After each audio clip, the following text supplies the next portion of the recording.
Alrighty, let's just dive into more of your asks. I remember the summer of 2014 quite well. Even before Coda aired, I couldn't believe how flippant and careless Emily was with her social media. I was like, girl, are you trying to tell us you're getting killed off? I couldn't understand why she wanted to show that she was anywhere but filming. Yeah, a lot of people commented on this, and I think it's one of the things that kind of spurred TD to even be formed. I know that spoilers were leaked about what was going to happen in Coda. I was not somebody who read those spoilers because I was not online very much back then, in terms of the fandom. But, I think that was one of the reasons so many people felt like something was fishy, is because, back in season 3, and this was, well, I guess it was season 5, so it was about 2 years after, but in season 3 when Sarah and, Lori, sorry, I totally blanked on her, the character's name. When Lori and T-Dog were killed off, they actually had the 2 actors come back to set every single day for the rest of the season so that nobody would know that they got killed off. Okay, that's how much they wanted it to be a surprise.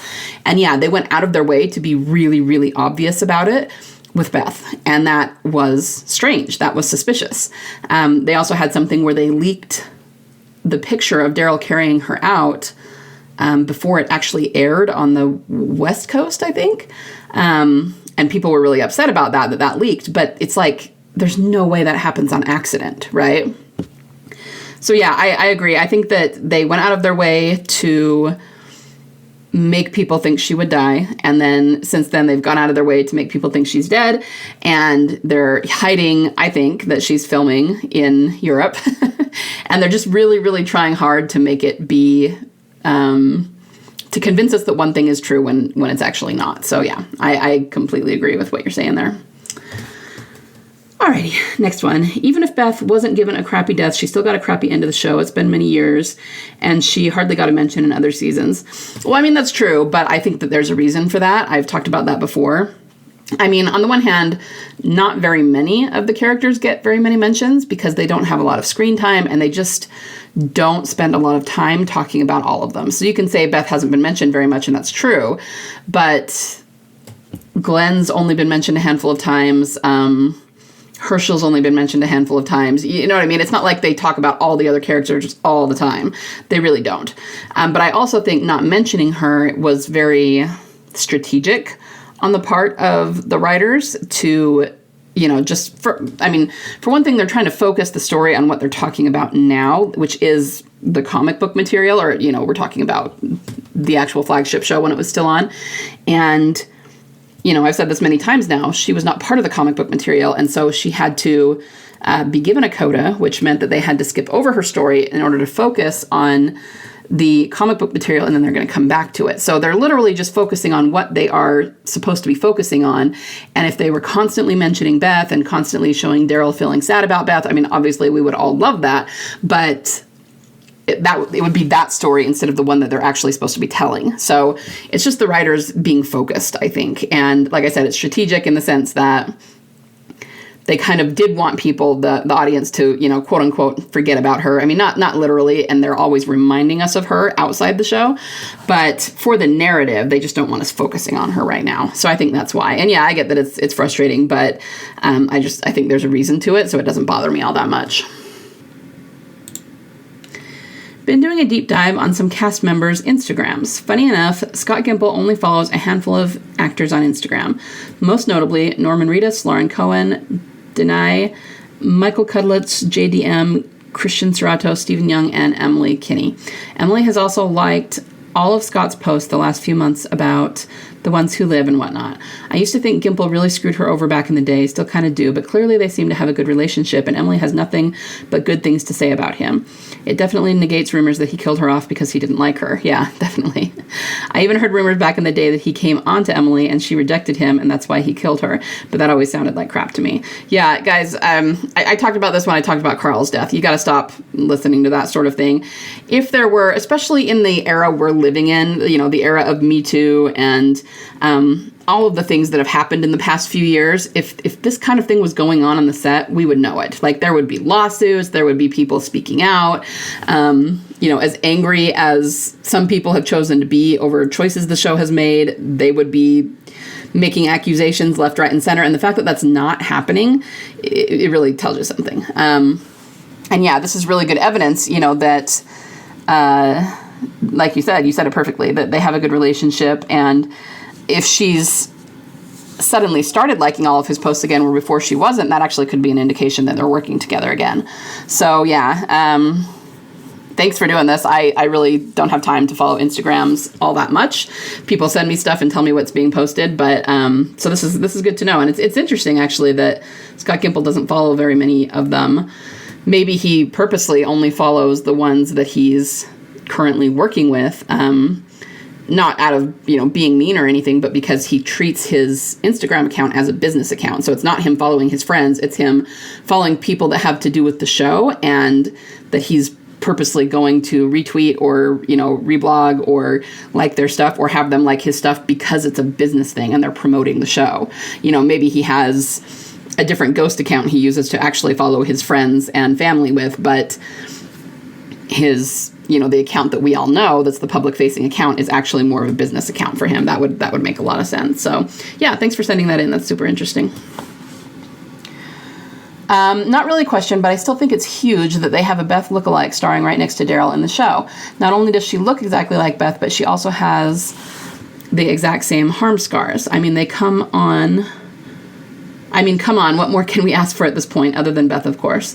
They wouldn't do that for no reason. We know Gimple isn't a lazy writer. He's not copying and pasting Beth as Isabel because he couldn't think of anything else. There's a reason, end of rant. I love your rant. Yes, I totally agree. And I think I've said this before, but even if, let's just say for kicks that it really did go badly and they really did kill her off and she really isn't coming back, it would be really stupid of them to put him in a romance with someone who is just like her. You know what I mean? It would just piss off the fans, and it would be them kind of spitting in our faces, and they would get a big backlash for that, I think.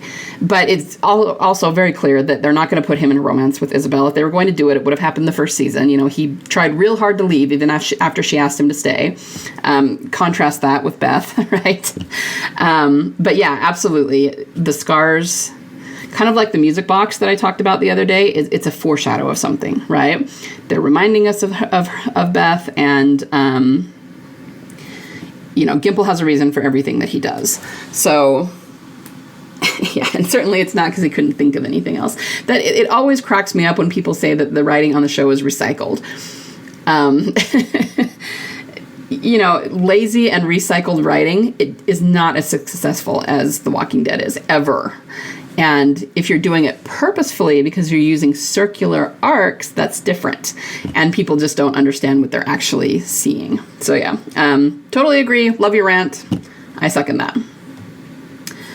I'm very intrigued by the idea of Beth going to Terminus and assuming Team Family is dead because of the poncho and the other stuff. It made me wonder a little bit. Terminus used to be a train station, and I thought back to after the prison fell and Beth saw the shoe and remains of people from the prison at the train tracks and broke down. Could that potentially be a foreshadow? Theorizing is driving me a little nuts, so maybe I'm looking too much into everything all the time. No. Don't think that.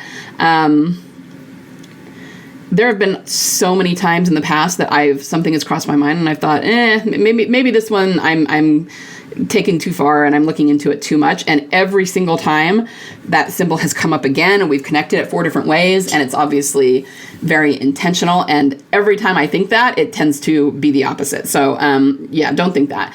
Gimple is probably the ultimate symbolism guy. He's the ultimate theory guy. He's the ultimate connector of past, present, and future in his stories.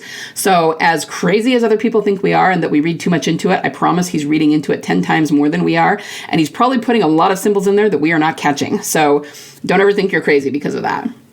I will say that I absolutely do think that the train tracks were a symbol of something and a foreshadow. First of all, there's the lost shoe or lost foot symbolism. I don't know if you're familiar with that. I will find my master post and put it in the show notes. And I need to write that down. I know sometimes I tell you guys I'm going to put something in the show notes and I just forget. So let me make a note of that so that I can do that. Lost foot post. Okay, so we always see the lost shoe or the lost foot, one or the other, and it really is going to depend on whether the person is alive or not. If it's a live person, they don't usually lose their foot, but they lose their shoe. If it's a zombie, then they tend to lose their whole foot because it's not a big deal for them to lose their whole foot. We see this as a symbol of separation and very often a possible death fake out.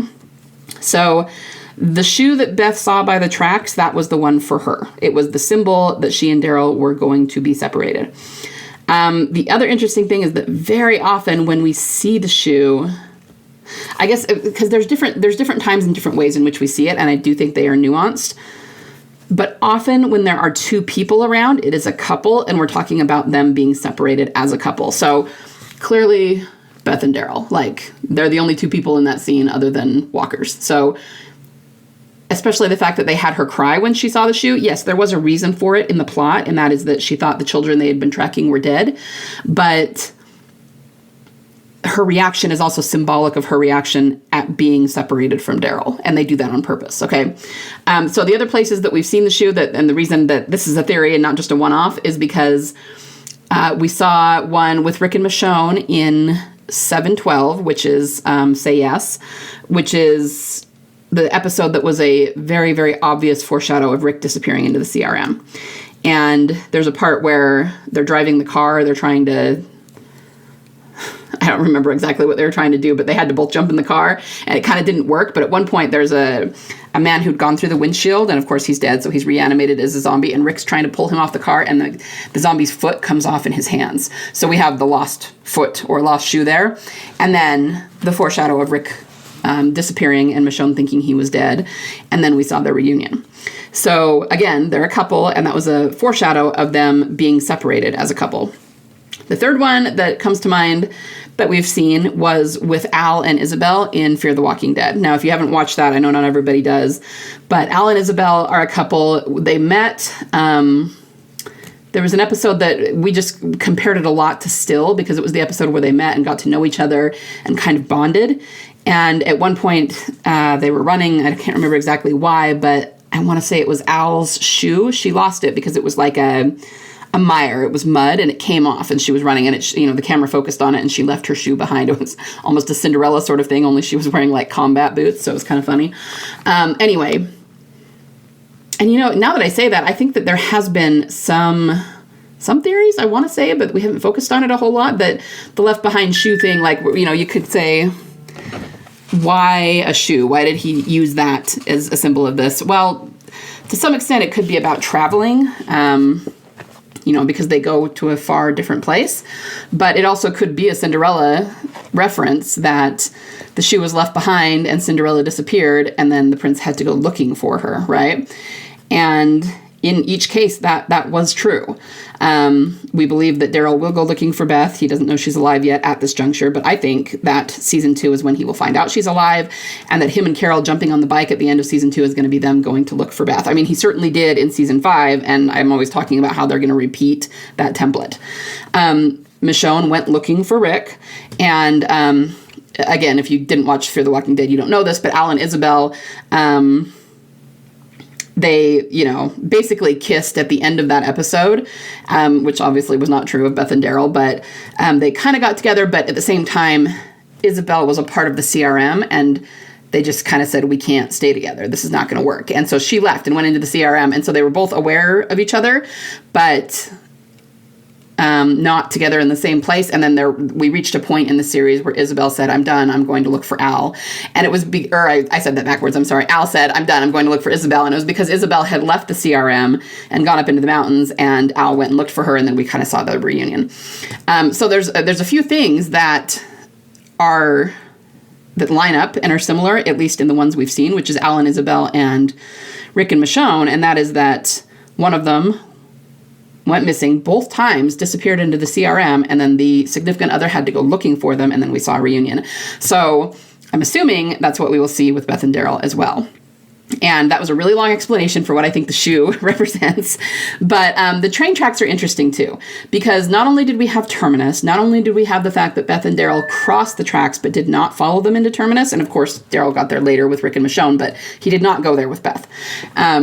But remember in 509, which is Tyrese's death episode, very abstract episode, lots of symbols we could read into, but one of them that's always been really significant to me is that there is several times, it's repeated, there's a shot of what looks like the camera moving along the train tracks. So almost like it's on a train itself, and it's just moving along the train tracks, and the train tracks disappear into the woods.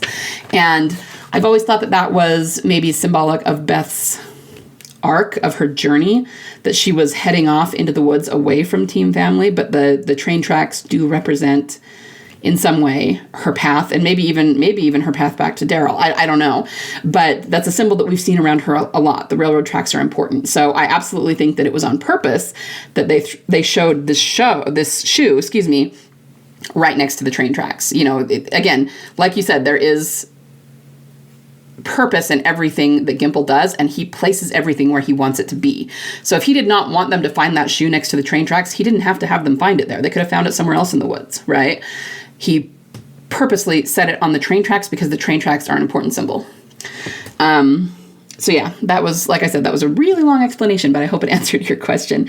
And I will put the link to that particular, the Lost Foot post. I'll put whatever ones I have. I know I've got some updated ones, but I think I have a master post, so I'll put that in the show notes. All right, I'm going to call it there for today, but I will be back tomorrow to answer some more. Bye.